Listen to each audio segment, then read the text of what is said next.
As the European population stabilizes from the effects of the Black Plague, its political situation is going to stabilize as well. And we particularly see that in Spain.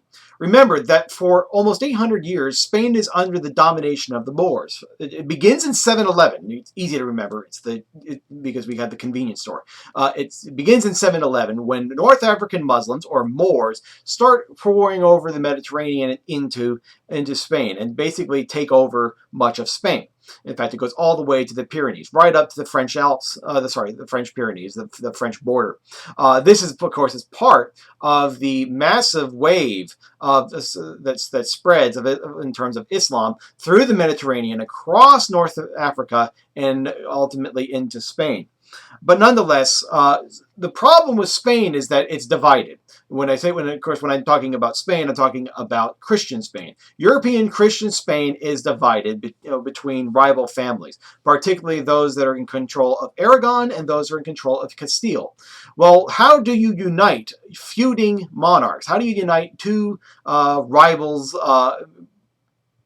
monarchical rivals, in order to serve the same purpose? The answer, of course, is going to be marriage. And in 1469, we have that marriage.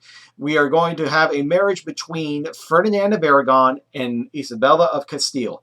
They are heirs to their respective thrones, and when they marry in 1469, they are going to unite much of Christian Spain under their banner. And very soon after the marriage, after the wedding, the two are going to inherit their respective thrones, and now you have a united European Spain. And they are going to go and finish the job of their predecessors of kicking out the Moors, what we know as the Reconquista, a major campaign, religious war in Spain. It also throughout the entire Iberian Peninsula, no less. And they are going to go and they're going to kick out the remaining Moors throughout Spain and Portugal. This is completed in 1492 when Columbus, when I'm getting ahead of myself, when the last major stronghold of the Moors is going to fall, and that, of course, is Granada. Granada falls in 1492, and the Reconquista is now complete. Spain has been reconquered for Christendom, and the last Moors are going to leave Spain. It's at this time that we have a genuine sea captain by the name of Christopher Columbus show up, and he has a crazy idea. He says that he wants to open up the Europeans to the Indian market, to the Asian market, but he doesn't want to go east. If you think of a mental picture of the world map, and think about how far away areas like Spain is going to be, or Portugal is going to be away from Spain. From the Middle East, like India and China. To go overland, it's dangerous for numerous reasons. Number one, it takes forever. And number two, you're going to go through some very hostile terrain. Remember, we're only a couple of 100 years removed from the Crusades, and the memory of the Crusades is still prevalent within the Middle East as well.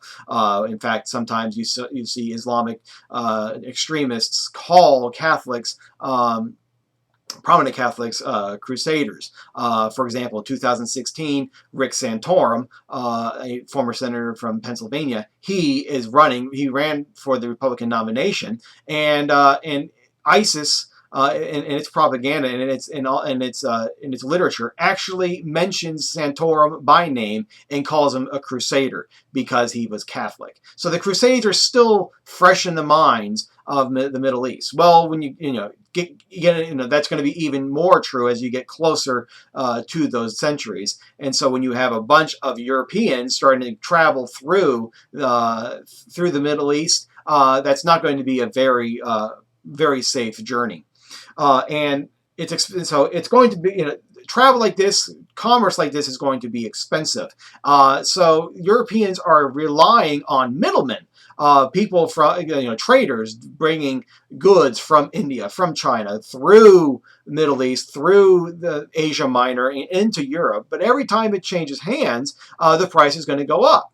As every time you have a buyer acquire the products and they're going to transport it to the next buyer, the price is going to go up. So Columbus is going to propose cutting out the middleman.